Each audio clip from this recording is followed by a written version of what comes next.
दोस्तों इस वीडियो में हम लोग चैप्टर रिवाइज करने वाले हैं living word and biological classification.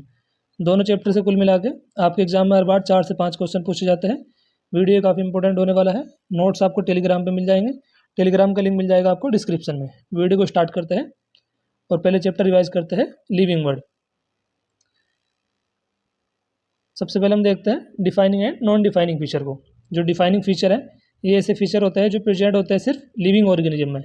Defining feature present only in living organism. Example हो जाएगा जैसे सेलुलर ऑर्गेनाइजेशन, मेटाबॉलिज्म, कॉन्शियसनेस। जबकि बात करें नॉन डिफाइनिंग फीचर की तो ये ऐसे फीचर होते हैं जो प्रेजेंट हो सकते हैं लिविंग में भी और नॉन लिविंग में भी। डिफाइनिंग के एग्जाम्पल है सेलुलर ऑर्गेनाइजेशन, मेटाबॉलिज्म, कॉन्शियसनेस। और नॉन डिफाइनिंग फीचर के एग्जाम्पल हो जाएंगे ग्रोथ, रिप्रोडक्शन। एक एक करके इन सभी के बारे में बात करते हैं। सबसे पहले हम बात करते हैं ग्रोथ की। तो ग्रोथ एक नॉन डिफाइनिंग फीचर है क्योंकि लिविंग में भी हो सकती है और नॉन लिविंग में भी। ट्विन कैरेक्टरिस्टिक्स की बात करें ग्रोथ के तो increase in body mass and increase in numbers, ये ग्रोथ के ट्विन कैरेक्टरिस्टिक्स है जो हमको बता रखे हैं एनसीईआरटी में। Increase in body mass and increase in number both are the twin characteristics of growth. Growth plant में तो होती है थ्रू आउट लाइफ और एनिमल में होती है only up to certain age. Animal में एक सर्टेन एज पर आगे ग्रोथ रुक जाती है, जबकि प्लांट में थ्रू आउट लाइफ होती है due to cell division. Non living object की बात करें जैसे माउंटेन एंड सॉइल बाइंडर्स, ये भी ग्रोथ को शो करते हैं। तो नॉन लिविंग ऑब्जेक्ट भी ग्रोथ शो करते हैं जैसे माउंटेन पर्वत और सॉइल बाइंडर्स रेत के टीले, क्योंकि इनके आउटर सरफेस पे कुछ मटेरियल का एक्यूमुलेशन हो जाता है, इसलिए जो ग्रोथ है ये नॉन डिफाइनिंग फीचर है। बात करें रिप्रोडक्शन की तो ये भी एक नॉन डिफाइनिंग फीचर है क्योंकि बहुत सारे लिविंग ऑर्गेनिज्म है जो हमको एनसीईआरटी में बता रखे हैं कि ये रिप्रोड्यूस नहीं कर सकते। एग्जाम्पल में हमको बता रखा है म्यूल्स, स्टेराइल वर्कर बीज, इनफर्टाइल ह्यूमन कपल। ये लिविंग होते हुए भी रिप्रोडक्शन नहीं कर सकते, म्यूल, स्टेराइल वर्कर बी और इनफर्टाइल ह्यूमन कपल। इसलिए जो रिप्रोडक्शन है ये भी एक नॉन डिफाइनिंग फीचर की कैटेगरी में ही आता है। मोड ऑफ रिप्रोडक्शन हमको बता रखे हैं फिर एनसीईआरटी में। बडिंग के द्वारा किसमें होता है रिप्रोडक्शन? जीस्ट में और हाइड्रा में। फ्रेगमेंटेशन के द्वारा होता है फंजाई में, फिलामेंटस एल्गी में एंड प्रोटोनिमा ऑफ मॉस में। प्लेनेरिया शो करता है ट्रू रिजनरेशन, अगर इसकी बॉडी का कोई पार्ट कट जाए तो अपना आप रिजनरेट कर लेता है। बडिंग के द्वारा रिप्रोडक्शन जीस्ट में और हाइड्रा में, फ्रेगमेंटेशन के द्वारा फंजाई में, फिलामेंटस एल्गी में एंड मॉस के प्रोटोनिमा में। और प्लेनेरिया ये रिजनरेशन शो करता है ट्रू रिजनरेशन। मेटाबॉलिज्म की बात करें तो the sum total of all chemical reaction occurring in our body is known as metabolism. शरीर में होने वाली सभी केमिकल रिएक्शन के योग को क्या बोला जाता है? मेटाबॉलिज्म। जो मेटाबॉलिज्म है ये नॉन लिविंग में नहीं पाया जाता है। जितने भी प्लांट्स हैं, एनिमल्स हैं, फंजाई है और माइक्रोब्स है, ये सारे के सारे क्या हैं? लिविंग से, तो इन्हीं में मेटाबॉलिज्म होता है। नॉन लिविंग में मेटाबॉलिज्म नहीं पाया जाता। जितने भी प्लांट्स है, एनिमल्स है, फंजाई है, माइक्रोब्स है, ये एग्जिबिट करता है मेटाबॉलिज्म। और मेटाबॉलिज्म होता क्या है कि शरीर में जो केमिकल रिएक्शन है उनके योग को क्या बोला जाता है? मेटाबॉलिज्म। बात करें कॉन्शियसनेस की तो कॉन्शियसनेस क्या होता है? Ability to sense their surrounding environment and respond to environmental stimuli. Surrounding environment के प्रति अपने सराउंडिंग एनवायरनमेंट को सेंस करना और एनवायरमेंटल स्टिमुलाई के प्रति रेस्पॉन्ड करना क्या कहलाता है? कॉन्शियसनेस। एनवायरमेंटल स्टिमुलाई जो है ये फिजिकल भी हो सकते हैं, केमिकल भी और बायोलॉजिकल भी। सराउंडिंग एनवायरनमेंट को सेंस करना और इन्वायरमेंटल स्टिमुलाई के प्रति रेस्पॉन्ड करना कॉन्शियसनेस कहलाता है। और जो इन्वायरमेंटल स्टिमुलाई है ये फिजिकल भी हो सकती है, केमिकल भी और बायोलॉजिकल भी। जो प्लांट्स है ये भी कुछ एक्सटर्नल फैक्टर के प्रति रेस्पॉन्ड करते हैं। एक्सटर्नल फैक्टर में आ जाएगा जैसे light, water, temperature and pollutants. All organism चाहे वो प्रोकैरियोट्स हो चाहे वो यूकैरियोट हो, सारे के सारे इन्वायरमेंटल स्टिमुलाई के प्रति कुछ ना कुछ रेस्पॉन्ड करते हैं। लास्ट में आप लोग ये पॉइंट याद रखोगे कि जो ह्यूमन बींग्स है ये सिर्फ एक ऐसा ऑर्गेनिज्म है जिसमें सेल्फ कॉन्शियसनेस पाई जाती है। क्वेश्चन में पूछ लिया कि सेल्फ कॉन्शियसनेस किसमें पाई जाती है, तो आंसर हो जाएगा ओनली ह्यूमन बींग्स। बायोडाइवर्सिटी की बात करें तो number and type of organism present on earth is known as the biodiversity. पृथ्वी पर पाए जाने वाले जीवों का नंबर और उनके टाइप्स क्या कहलाता है? बायोडाइवर्सिटी। और ये डिस्क्राइब रेंज हमको बता रखी है एनसीईआरटी में 1.7 से लेके 1.8 मिलियन। फुल फॉर्म्स की बात करें तो जो ICBN है और ICZN है ये दो फुल फॉर्म बता रखे इस चैप्टर में। ICBN की फुल फॉर्म होती है international code for botanical nomenclature और ICZN international code of zoological nomenclature. International code nomenclature दोनों में सेम है, B आ जाएगा तो बोटेनिकल हो जाएगा और Z आएगा तो zoological. ICBN international code for botanical nomenclature और ICZN international code of zoological nomenclature. B for botanical और Z फॉर जूलॉजिकल। अब हम देखते हैं बाइनोमियल नोमेनक्लेचर को। बाइनोमियल नोमेनक्लेचर के बारे में बताया था कैरोलस लीनियस ने। इन्होंने बताया था कि each name has two component, कोई भी नाम हो उसमें दो कंपोनेंट देखने को मिलते हैं। पहला होता है जेनेरिक नेम, दूसरा होता है स्पेसिफिक एपिथेट। एग्जाम्पल हमको बता रखा है एनसीईआरटी में मैंगो का। मैंगो का बायोलॉजिकल नेम होता है मेंजिफेरा इंडिका।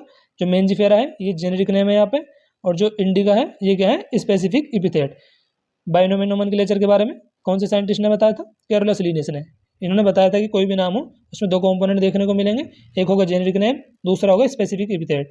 एग्जाम्पल है जैसे यहाँ पे मेंजिफेरा इंडिका, तो मेंजिफेरा जो है ये जेनेरिक नेम है और इंडिका जो है ये है स्पेसिफिक एपिथेट। यूनिवर्सल रूल को समझते हैं नोमेनक्लेचर के। जो बायोलॉजिकल नेम होते हैं ये कौन सी लैंग्वेज में होते हैं? लैटिन लैंग्वेज में, और लिखे जाते हैं इटैलिक्स में, मतलब कि जो बायोलॉजिकल नेम है इनको तिरछा तिरछा लिखा जाता है। अभी हम लोग देखेंगे नीचे। फर्स्ट वर्ड रिप्रेजेंट करता है जीनस को, और जो सेकंड कंपोनेंट है ये रिप्रेजेंट करता है स्पेसिफिक एपिथेट को। When handwritten separately underline both word, मतलब कि जो जेनेरिक नेम है और स्पेसिफिक एपिथेट है, जब इनको हम लिखना स्टार्ट करते हैं हाथों के द्वारा जब लिखा जाता है इनको, तो इनको सेपरेटली अंडरलाइन करा जाता है, मेंजिफेरा को अलग और इंडिका को अलग। जो जीनस है इसको स्टार्ट करते हैं लिखना कैपिटल लेटर से, जैसे मेंजिफेरा में एम आपको कैपिटल दिखेगा। बाकी जो स्पेसिफिक एपिथेट है इसको लिखते हैं हम लोग स्मॉल लेटर से।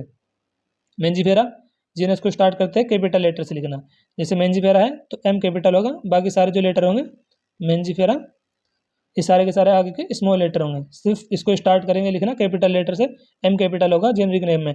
स्पेसिफिक एपिथेट इसको लिखते हैं स्मॉल लेटर से। इंडिका जब हम लिखेंगे तो सारे के सारे स्मॉल लेटर से लिखेंगे हम लोग, और तिरछा तिरछा लिखेंगे इन्हें इटैलिक्स में। तो मेंजिफेरा इंडिका का एग्जाम्पल हमको बता रखा है एनसीईआरटी में। मेंजिफेरा जेनेरिक नेम हो जाएगा, इंडिका स्पेसिफिक एपिथेट। तो ये कुछ रूल्स है नोमेनक्लेचर के जो आप लोग ध्यान रखोगे। बायोलॉजिकल नेम कौन सी लैंग्वेज में होता है? लैटिन लैंग्वेज में लिखा जाता है इटैलिक्स में। फर्स्ट वर्ड रिप्रेजेंट करता है जीनस को, जो सेकंड कंपोनेंट है ये रिप्रेजेंट करता है स्पेसिफिक एपिथेट को। सेपरेटली अंडरलाइन करा जाता है इनको लिखते समय, दोनों वर्ड्स को, जेनेरिक नेम को अलग, स्पेसिफिक एपिथेट को अलग। जीनस को लिखते हैं कैपिटल लेटर से और स्पेसिफिक एपिथेट को लिखते हैं स्मॉल लेटर से। मेंजिफेरा एम कैपिटल होगा, बाकी सारे लेटर होंगे स्मॉल, और इंडिका स्पेसिफिक एपिथेट है इसको तो स्मॉल लेटर से ही लिखा जाएगा। मेंजिफेरा यहाँ पे हो जाएगा जीनस और इंडिका स्पेसिफिक एपिथेट। बात करते हैं अब टेक्सोनोमी कैटेगरीज की, तो ये ऑर्डर आप लोग ध्यान रखोगे। Species, genus, family, order, class, phylum और division and kingdom. Ascending order बता रखा है टेक्सोनोमी कैटेगरीज का, तो इसको आप लोग ध्यान रखोगे। अभी कुछ हमको एनसीईआरटी में बता रखे एग्जाम्पल्स वगैरह है, इनको देखते हैं। हमने बात करा है देखो कि मैंगो का जो बायोलॉजिकल नेम होता है वो होता है मेंजिफेरा इंडिका। यहाँ पे लिखा हुआ है मैंगो मेंजिफेरा इंडिका। मकोई का होता है सोलेनम नाइगरम, पोटैटो का होता है सोलेनम ट्यूबिरसम, और ब्रिंजल का होता है सोलेनम मेलोंजिना।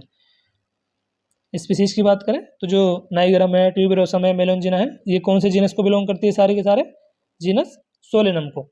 ऐसे यहाँ पे जो मेंजिफेरा है ये क्या है? जीनस है, इंडिका है specific epithet. Species genus Solanum, petunia और धतूरा, ये कौन सी फैमिली को बिलोंग करता है? फैमिली सोलेनेसी को। और मैंगो की फैमिली क्या हो जाएगी? एनागार्डियेसी। फैमिली की बात करें सोनेलेसी की एंड कॉर्नवलेसी की, तो ये कौन से ऑर्डर को बिलोंग करती है? ऑर्डर पोलिमोनियल्स को। और मैंगो का ऑर्डर है सेपिंडेल्स। ऑर्डर की बात करें पोलिमोनियल्स की, सेपिंडेल्स की, तो ये बिलोंग करते हैं क्लास डाइकोटिलिडन को। क्लास की बात करें तो जो डाइकोटिलिडन है और मोनोकोटिलिडन, ये बिलोंग करता है फाइलम एंजियोस्पर्म को। डाइकोटिलिडन, मोनोकोटिलिडन कौन से फाइलम को बिलोंग करेंगे? एंजियोस्पर्म को।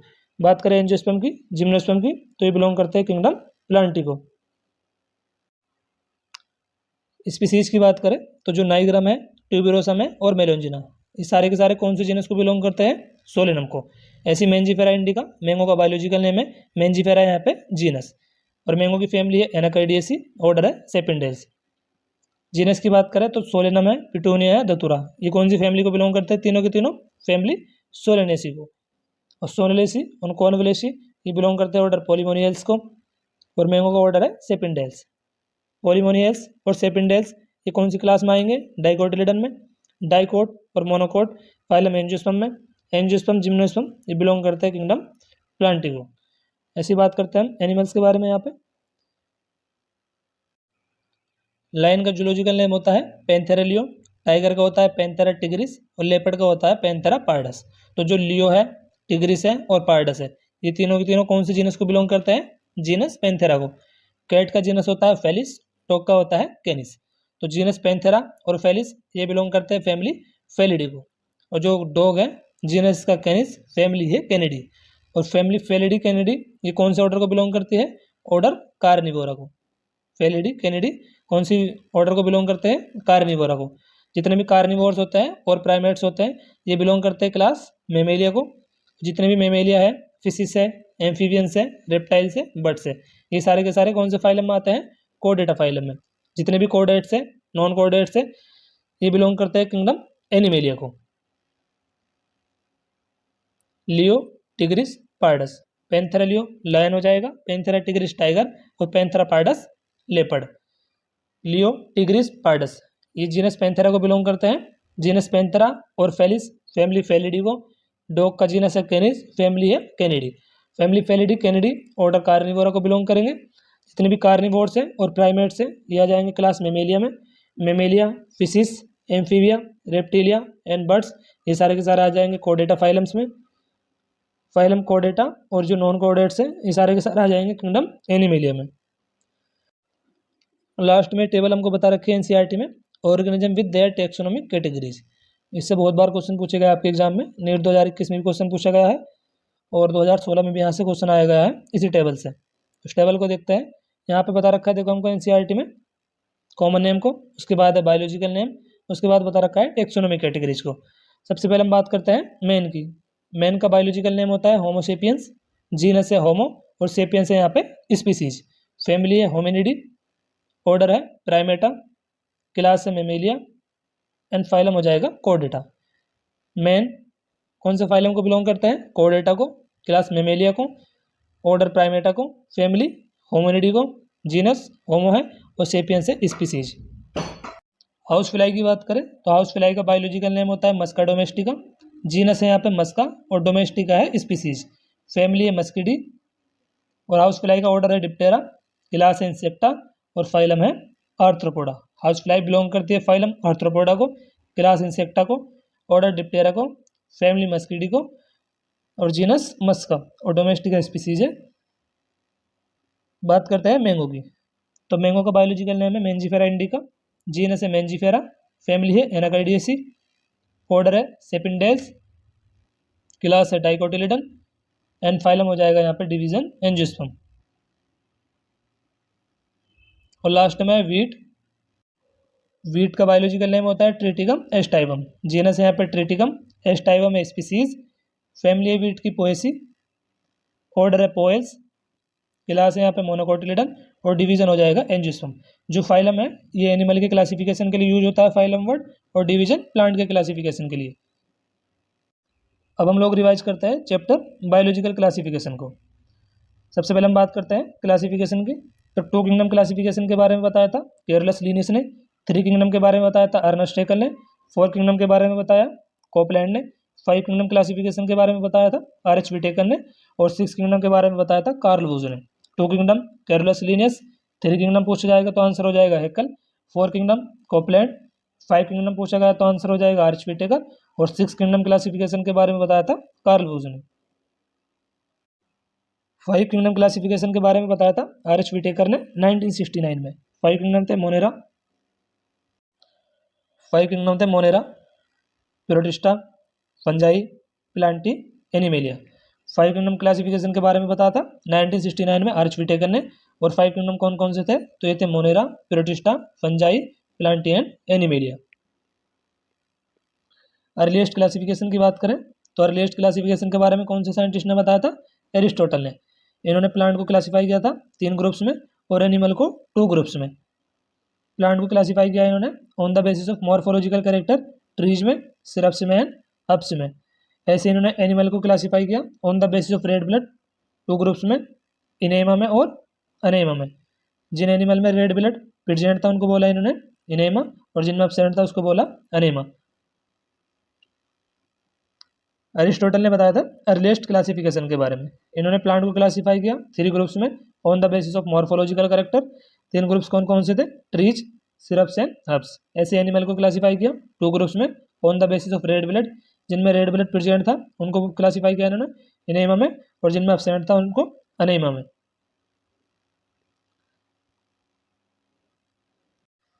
5 किंगडम क्लासिफिकेशन के बारे में बताया था, आर्चविटेकर ने 1969 में।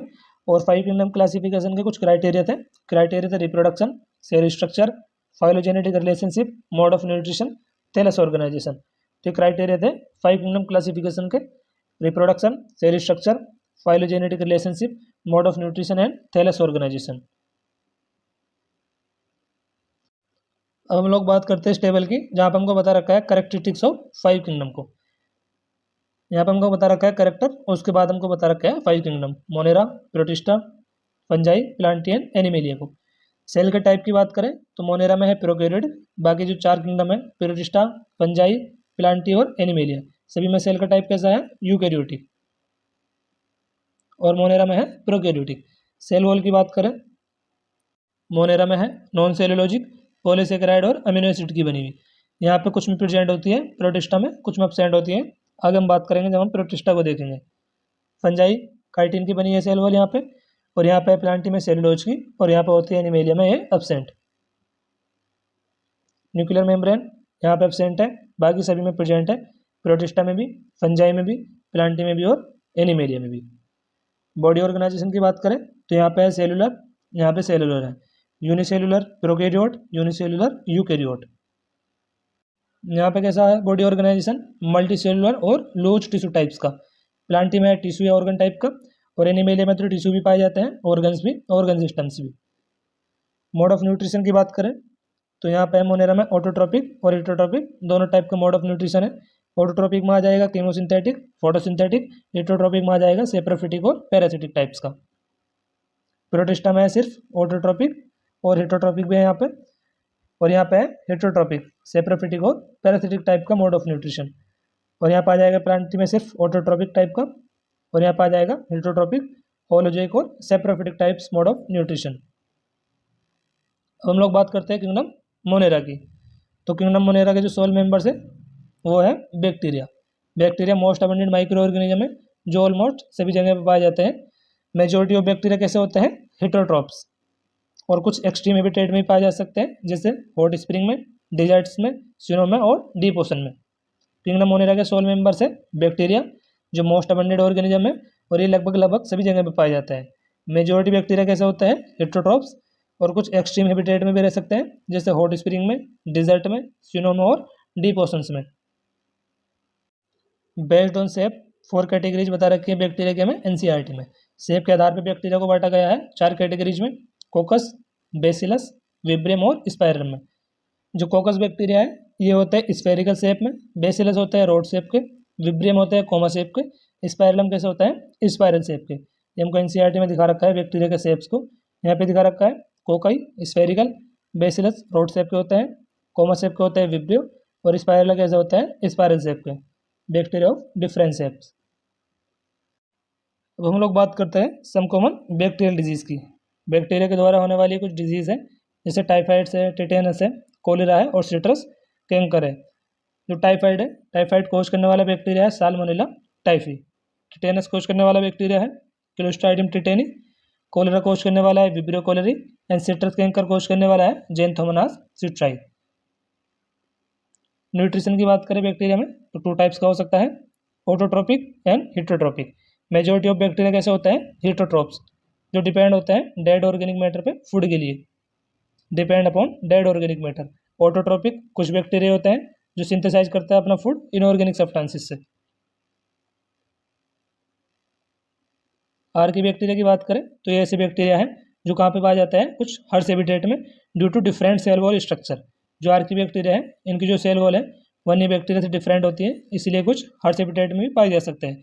जैसे एलोफी की बात करें तो ऐसे बैक्टीरिया हैं जो कहाँ पे पाए जाते हैं, एक्सट्रीम साल्टी एरियाज में। थर्मोस्यूडोफिल्स ये कहाँ पे पाया जाता है, हॉट स्प्रिंग में और डीप सी वाटर में। और मिथेनोजेंस कहाँ पे पाया जाता है, मार्स एरियाज में। एलोफी साल्टी एरियाज में, थर्मोस्यूडोफिल्स हॉट स्प्रिंग और डीप सी वाटर में, मिथेनोजेंस मार्स एरियाज में। मिथेनोजेंस रूमिनेंट एनिमल जो होते हैं उनके गट में पाए जाते हैं, जैसे काव हो गया, बुफेलो हो गया। जो जुगाली करने वाले एनिमल होते हैं रूमिनेंट एनिमल, काव और बुफेलो, उनके गट में पाए जाते हैं, और ये बायोगैस का प्रोडक्शन करते हैं मिथेन गैस का इन एनिमल के डंग से। साइनोबैक्टीरिया की बात करें तो इन्हें ब्लू ग्रीन एल्गी भी बोला जाता है। Cyanobacteria are also called blue green algae, BGA। ये सराउंड होते हैं एक जिलेटिनस शीथ के द्वारा। इनमें एक स्पेशल सेल पाई जाती है जिसको बोला जाता है हेटेरोसिस्ट। हेटेरोसिस्ट का काम क्या होता है? एटमॉस्फेरिक नाइट्रोजन फिक्सेशन में इनकी हेल्प करना। क्लोरोफिल ए पाया जाता है साइनोबैक्टीरिया में जो सिमिलर होता है ग्रीन प्लांट के। एग्जाम्पल हो जाएंगे नोस्टोक एंड एनाबीरिया। साइनोबैक्टीरिया को बीजीए भी बोला जाता है, ब्लू ग्रीन एलगी। सराउंड होते हैं जिलेटिनस शीथ के द्वारा। एटमॉस्फेरिक नाइट्रोजन को फिक्स करते हैं एक स्पेशलाइज सेल के द्वारा जिसका नाम है हेटेरोसिस्ट। क्लोरोफिल ए पाया जाता है इनमें जो सिमिलर होता है ग्रीन प्लांट्स के। एग्जाम्पल हो जाएगा नोस्टोक एंड एनाबीना। डायग्राम दिखा रखा है हमको filamentous blue green algae Nostoc का। यहाँ पे देखो हेटेरोसिस्ट है जो एटमॉस्फेरिक नाइट्रोजन फिक्सेशन में हेल्प करती है, और यहाँ पे दिखा रखा है हमको जिलेटिनस शीथ को, म्यूसिलेजिनस शीथ को। बात करते हैं माइकोप्लाज्मा की। माइकोप्लाज्मा स्मॉलेस्ट लिविंग सेल है, साइज होता है 0.3 माइक्रोमीटर। सर्वाइव कर सकती है विदाउट ऑक्सीजन। सेल वॉल होती है यहाँ पे एब्सेंट। पैथोजेनिक होती है एनिमल में एज वेल एज प्लांट्स में। किंगडम प्रोटिस्टा की बात करें तो किंगडम प्रोटिस्टा में आता है chrysophytes, dinoflagellate, euglenoid, slime moulds and protozoans. Kingdom Protista में कौन कौन आता है? Chrysophyte, dinoflagellate, euglenoid, slime moulds and protozoans. Chrysophytes की बात करते हैं तो क्राइसोफाइट्स में इंक्लूड होता है diatom and golden algae desmid. Chrysophyte mostly कैसे होते हैं? फोटोसिंथेटिक्स। माइक्रोस्कोपिक होते हैं जो फ्लोट करते हैं पैसिवली इन वाटर करंट, इनको बोला जाता है प्लैंकटन। माइक्रोस्कोपिक होते हैं और वाटर करंट के साथ पैसिवली फ्लोट करते हैं, प्लैंकटन जैसे एग्जाम्पल हमको बता रखा है एनसीईआरटी में। Found in fresh water and marine environment. जो क्राइसोफाइट्स है फ्रेश वाटर में भी पाया जा सकता है और मरीन इन्वायरमेंट्स में। डाइटम्स की बात करें तो यहाँ पे जो सेल वॉल्स है वो टू थिन ओवरलैपिंग सेल बना लेती है जो एक दूसरे में फिक्स हो जाती है सो बॉक्स की तरह। डायटोमिसिस अर्थ की बात करें तो ये सेल वॉल के डिपोजिशन है जिनका यूज होता है filtration of oil and syrups में।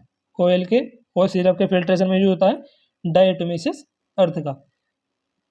डाइटम जो है ये चीफ प्रोड्यूसर है ओशन में, तो इसको आप लोग ध्यान रखोगे। Diatoms are chief producer of oceans. Dinoflagellate की बात करते हैं तो ये मोस्टली मरीन एंड फोटोसिंथेटिक होते हैं। कलर में कैसे हो सकता है dinoflagellate? Yellow, green, brown, blue और red depending on the main pigment present in their cell. इनकी कोशिका में किस टाइप का पिगमेंट प्रेजेंट है उसके आधार पे कई कलर के हो सकते हैं जैसे येलो, ग्रीन, ब्राउन, ब्लू और रेड। सेल वॉल होती है यहाँ पे स्टिफ सेलुलोज प्लेट की बनी हुई और आउटर सरफेस। 2 फिलेजिला होते हैं, 1 लॉन्गिट्यूडनल और 1 ट्रांसवर्स। रेड डायनोफिलेजिलेट इसका एग्जांपल हमको बता रखा है एनसीईआरटी में गोन्यूलेक्स। जो रेड डायनोफिलेजिलेट्स है इनमें रैपिड मल्टीप्लिकेशन होता है जिसके कारण समुद्र का कलर कैसे दिखने लगता है? रेड, जिसको बोला जाता है रेड टाइड्स। रैपिड मल्टीप्लिकेशन के समय कुछ टॉक्सिन रिलीज होते हैं जिसके कारण जो मरीन एनिमल है जैसे फिशिस इनकी डेथ हो जाती है ड्यूरिंग रैपिड मल्टीप्लिकेशन। सिलाइम मोल्ड्स की बात करें तो इनको बोला जाता है सेप्रोफिटिक प्रोटिस्ट। सूटेबल कंडीशन में प्लाज्मोडियम बनाते हैं जो कई फीट तक ग्रो कर सकता है, और अनफेवरेबल कंडीशन के समय बनाते हैं फ्रूटिंग बॉडीज जिसके टिप्पे लगे होते हैं स्पोर। स्लाइम मोल्ड को सेप्रोफिटिक प्रोटिस्ट बोला जाता है। प्लाज्मोडियम बनाते हैं सूटेबल कंडीशन में जो कई फीट तक ग्रो कर सकता है, एंड अनफेवरेबल कंडीशन के समय फ्रूटिंग बॉडीज जिसके टिप्पे लगे होते हैं स्पोर्स। यूग्लिनोइड्स की बात करें तो ये फ्रेश वाटर ऑर्गेनिज्म है जो कहाँ पे पाया जाता है? स्टेगनेंट वाटर में। सेल वॉल होती है यूग्लिनोइड्स में एब्सेंट। यूग्लिना में सेल वॉल नहीं पाई जाती है। सेल वॉल की जगह पाई जाती है इनमें एक प्रोटीन रिच लेयर जिसको बोला जाता है पेलिकल। पेलिकल जो है वो इनकी बॉडी को फ्लेक्सिबल बनाती है। यूग्लिनोइड में 2 फिलेजिला पाए जाते हैं, एक शॉर्ट होता है और एक होता है लॉन्ग। पिगमेंट इनका आइडेंटिकल होते हैं हायर प्लांट की तरह, और कनेक्टिंग लिंक है Euglena between plant and animal. Euglena कहाँ पे पाया जाता है? स्टेगनेंट वाटर में। सेल वॉल होती है एब्सेंट। सेल वॉल की जगह पाई जाती है इनमें प्रोटीन रिच लेयर जिसको बोलता है पेलिकल। पेलिकल का काम क्या है? इनकी बॉडी को फ्लेक्सिबल बनाना। 2 फ्लेजिला होते हैं इनमें, एक होता है शॉर्ट और एक होता है लॉन्ग। पिगमेंट आइडेंटिकल होता है हायर प्लांट की तरह, और कनेक्टिंग लिंक है between plant and animal. Protozoans की बात करें तो एनसीईआरटी में 4 मेजर ग्रुप बता रखा है प्रोटोजोआ के हमें। पहला है अमीबॉइड, दूसरा है फ्लैजिलेटेड, तीसरा हमको बता रखा है सीलेटेड, चौथा हमको बता रखा है स्पोरोजोअन्स को। अमीबॉइड जो प्रोटोजोआ है इसके एग्जाम्पल है अमीबा, एंटमीबा। फ्लैजिलेटेड का एग्जाम्पल है ट्रिपेनोसोमा, सीलेटेड का एग्जाम्पल है पैरामीशियम, स्पोरोजोअन में आ जाएगा प्लाज्मोडियम। अमीबॉइड जो प्रोटोजोआ है इनमें लोकोमोटरी ऑर्गन होता है स्यूडोपोडिया, फ्लैजिलेटेड में होता है फ्लैजिला, सीलिएटेड में लोकोमोटरी ऑर्गन है सीलिया, स्पोरोजोन में कोई भी लोकोमोटरी ऑर्गन नहीं पाया जाता है। ये 4 मेजर ग्रुप बता रखा है प्रोटोजोआ के, अमीबॉइड, फ्लैजिलेटेड, सीलिएटेड और स्पोरोजोअस। स्पोरोजोअन में लोकोमोटरी ऑर्गन होता है एब्सेंट, सीलिएटेड में लोकोमोटरी ऑर्गन है सीलिया, फ्लैजिलेटेड में लोकोमोटरी ऑर्गन है फ्लैजिला और अमीबॉइड में लोकोमोटरी ऑर्गन है स्यूडोपोडिया। अमीबॉइड के एग्जाम्पल एनसीईआरटी में अमीबा एंड अमीबा बता रखे हैं। फ्लैजिलेटेड में आ जाएगा ट्रिपेनोसोमा, सीलिएटेड के एग्जाम्पल है पैरामीशियम और स्पोरोजोअन में आ जाएंगे प्लाज्मोडियम। डायग्राम दिखा रखा है हमको एनसीईआरटी में। फर्स्ट में दिखा रखा है डायनोफ्लैजिलेट, यहाँ पे दिखा रखा है यूग्लिना, यहाँ पे है सिलाइमोन, यहाँ पे है पैरामीशियम। हम बात करते हैं फंजाई की। फंजाई जो होते हैं ज़्यादातर जनरली फिलामेंटस होते हैं एक्सेप्ट यीस्ट। यीस्ट एग्जाम्पल है यूनिसेलुलर फंजाई का। फंगस की जो बॉडी है ये long cylinder thread like structure से बनी होती है जिनको बोला जाता है हाइफी, और हाइफी के नेटवर्क को बोला जाता है माइसीलियम। माइसीलियम की बात करें तो फंजाई की 4 क्लासेस हमको बता रखी है, फाइकोमाइसिटीज, एस्कोमाइसिटीज, बेसिडियोमाइसिटीज एंड ड्यूटोरोमाइसिटीज। जो फाइकोमाइसिटीज है यहाँ पे माइसीलियम है एसेप्टेड एंड सिनोसिटिक टाइप का, बाकी सभी में है septate and branched, septate and branched, septate branches. Asco, basidio, deutero में सेम है, फाइको में है एसेप्टेड सिनोसिटिक टाइप का, तो इसको आप लोग ध्यान रखोगे। बाकी तो तीनों में सेम ही है, septate branched, septate branched, septate branched. Reproduction की बात करें फंजाई में, वेजिटेटिव रिप्रोडक्शन होता है फ्रेगमेंटेशन, फ्यूजन, बडिंग के द्वारा। सेक्सुअल रिप्रोडक्शन कोनिडिया और स्पोरेंजियोस्पोर के द्वारा। Sexual reproduction ascospore, basidiospore, spore के द्वारा। वेजिटेटिव रिप्रोडक्शन होता है फ्रेगमेंटेशन, फ्यूजन और बडिंग के द्वारा। सेक्सुअल रिप्रोडक्शन होता है स्पोर के द्वारा, स्पोर में आ जाएंगे कोनिडिया, स्पोरेंजियोस्पोर। और सेक्सुअल रिप्रोडक्शन एस्कोस्पोर, बेसिडियोस्पोर और स्पोर के द्वारा। फाइकोमाइसिटीज की बात करें तो ये कहाँ पे पाए जाते हैं, एक्वाटिक हैबिटेट में, ऑन डिकेइंग वुड में, मॉइस्ट एंड डैम्प प्लेसेस पे। कहाँ कहाँ पे पाए जा सकते हैं, एक्वाटिक हैबिटेट में, डिकेइंग वुड्स पे, मॉइस्ट एंड डैम्प प्लेसेस पे। सेक्सुअल रिप्रोडक्शन होता है जूस्पोर और अप्लेनोस्पोर के द्वारा। जूस्पोर जो है मोटाइल स्पोर है, अप्लेनोस्पोर है नॉन मोटाइल। एग्जाम्पल हो जाएंगे जैसे Mucor, Rhizopus, the bread mould and Albugo, parasitic fungi and mustard. ये मस्टर्ड पे ग्रो करने वाला पैरासिटिक फंजाई है एल्ब्यूगो और राइजोपस, द ब्रेड माउल्ड भी बोला जाता है इसे। और एक एग्जाम्पल है म्यूकर, तो एग्जाम्पल है फाइकोमाइसिटीज के, Mucor, Rhizopus and Albugo. Example ध्यान रखोगे, एग्जाम्पल से बहुत क्वेश्चन बनते हैं फंजाई के जो एग्जाम्पल से है। बात करें एस्कोमाइसिटीज की तो कॉमनली इनको सेक फंजाई भी बोला जाता है, मोस्टली मल्टी सेलुलर होते हैं। एग्जाम्पल है मल्टी सेलुलर का जैसे पेनिसिलियम, और कुछ यूनिसेलुलर भी हो सकता है जैसे यीस्ट। पेनिसिलियम एंड जो यीस्ट है ये कौन सी क्लास को बिलोंग करते हैं फंजाई की, एस्कोमाइसिटीज को। एस्कोमाइसिटीज जो होते हैं ये सेप्रोफिटिक होते हैं, डिकम्पोजर होते हैं, पैरासिटिक एंड कोप्रोफिलस। कोप्रोफिलस जो कहाँ पर ग्रो करता है, ग्रोइंग ऑन डंग्स।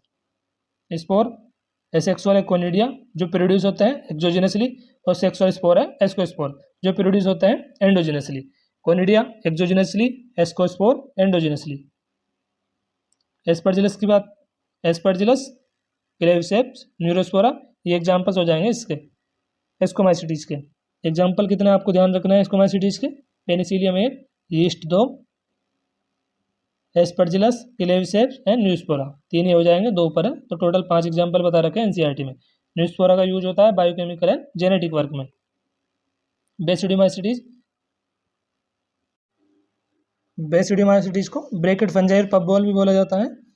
मशरूम किसको बिलोंग करता है क्लास, बेसिडियोमाइसिटीज को। एसेक्सुअल स्पोर है यहाँ पे अब्सेंट। वेजिटेटिव रिप्रोडक्शन होता है फ्रेगमेंटेशन के द्वारा, sex organ are also absent. Example हो जाएंगे अगेरिकस, मशरूम, अस्टिलेगो स्मट और पक्सीनिया रस्ट फंगस। ड्यूटरोमाइसिटीज, इनको इम्परफेक्ट फंजाई भी बोला जाता है, reproduce only by asexual spore known as conidia. Asexual spore पाए जाते हैं इनमें कोनिडिया। एग्जाम्पल है कोलेडोट्राइकम, अल्टरनेरिया, ट्राइकोडर्मा। फाइकोमाइसिटीज के एग्जाम्पल है म्यूकर, राइजोपस, एल्ब्यूगो। एस्कोमाइसिटीज के हमने देखे थे Penicillium, yeast, Aspergillus, Claviceps and Neurospora. Basidiomycetes में आ जाएगा mushroom, Agaricus, mushroom, Puccinia rust fungus, Ustilago smut. Agaricus, Ustilago and Puccinia. Deuteromycetes के एग्जाम्पल हो जाएंगे कोलेडोट्राइकम, अल्टरनेरिया एंड ट्राइकोडर्मा। यहाँ पर हमको फिगर में दिखा रखा है म्यूकर को फर्स्ट में, एस्परजिलस को दिखा रखा है बी में, और अगेरिकस मशरूम दिखा रखा है हमको थर्ड में। वायरॉइड की बात करें तो वायरॉइड को डिस्कवर करा था टियोडाइनर ने 1971 में, 1971 में। ये स्मॉलर होता है वायरस से, कोज करते हैं PSTD, potato spindle tuber disease. Free RNA यहाँ पे पाया जाता है, प्रोटीन कोड होता है यहाँ पे एब्सेंट। जो आरएनए होता है वायरॉइड का, इसका मॉलिक्यूलर वेट होता है लो। वायरॉइड को डिस्कवर करा था टियोडाइनर ने 1971 में। साइज में होते हैं वायरस से छोटे, डिजीज कोज करते हैं potato spindle tuber disease. Free RNA पाया जाता है यहाँ पे और प्रोटीन कोड होता है एब्सेंट। आरएनए जो है वायरॉइड का, इसका मॉलिक्यूलर वेट होता है लो। प्रियॉन्स की बात करें तो ये सर्टेन न्यूरोलॉजिकल डिजीज कोज करते हैं। साइज में होता है similar to virus. BSC bovine spongiform encephalopathy, इसको बोला जाता है मैड काउ डिजीज, ये कोज करते हैं कैटल्स में। और CR जैकोब डिजीज CJD, ये कोज करते हैं ह्यूमंस में। जो प्रियॉन्स है ये कुछ न्यूरोलॉजिकल डिजीज कोज करते हैं। BSC जिसको मैड काउ डिजीज भी बोला जाता है, ये कोज करते हैं कैटल में, और CJD ह्यूमंस में। लाइकेन की बात करें तो ये सिम्बायोटिक एसोसिएशन है between algae and fungi. Lichen में दो कंपोनेंट होते हैं। एल्गल कंपोनेंट को बोला जाता है फाइकोबायोन्ट, फंगल कंपोनेंट को बोलते हैं माइकोबायोन्ट। जो फाइकोबायोन्ट है ये ऑटोट्रोपिक होता है नेचर में, एंड माइकोबायोन्ट हिटोट्रोपिक। जो फाइकोबायोन्ट है ये प्रिपेयर करता है फूड फंजाई के लिए, और जो फंगल कंपोनेंट है हिटोट्रोपिक माइकोबायोन्ट, ये प्रोवाइड करता है एल्गी को शेल्टर, एब्जॉर्व करता है मिनरल्स को, वाटर को एंड न्यूट्रिएंट्स को। तो इस वीडियो में हम लोगों ने रिवाइज करा है चैप्टर लिविंग वर्ड को एंड बायोलॉजिकल क्लासिफिकेशन को। नेक्स्ट वीडियो में हम लोग करने वाले हैं मॉर्फोलॉजी एंड एनाटॉमी को, morphology of the fluoric plants and anatomy of flooring plants. दो चैप्टर हम लोग हर वीडियो में कवर करने वाले हैं। प्लांट किंगडम, एनिमल किंगडम की वीडियो आपको चैनल पे मिल जाएगी। लिविंग वुड बायोलॉजिकल क्लासिफिकेशन आज कर चुके हैं। नेक्स्ट वीडियो है अपनी मॉर्फोलॉजी एंड एनाटॉमी की। इस वीडियो को बस यहीं पे एंड करते हैं, जल्दी मिलेंगे अगली वीडियो में। थैंक यू दोस्तों।